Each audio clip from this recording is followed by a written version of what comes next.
ఏర్పాటు చేయబడిన సువార్త పాఠ్యభాగము మత్తయి 6వ అధ్యాయము 16 నుంచి 21 వచనం. మీరు ఉపవాసము చేయనప్పుడు వేషధారుల వలె దుఃఖముఖులై ఉండకడి.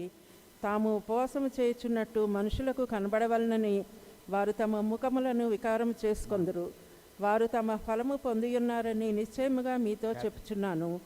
ఉపవాసము చేయుచున్నట్టు మనుషులకు కనపడవలనని కాక రహస్యమందున్న నీ తండ్రికే కనబడవలనని నీవు ఉపవాసం చేయనప్పుడు నీ తల అంటుకొని నీ ముఖము కడుగుకొనుము.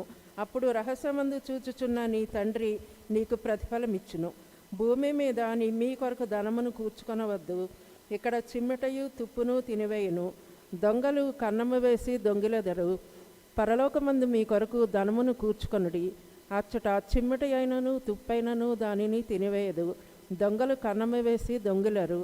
నీ ధనం ఎక్కడ ఉండునో అక్కడనే నీ హృదయము ఉండును. ఈ వాక్యం ఇంతటితో ముగించున్నది.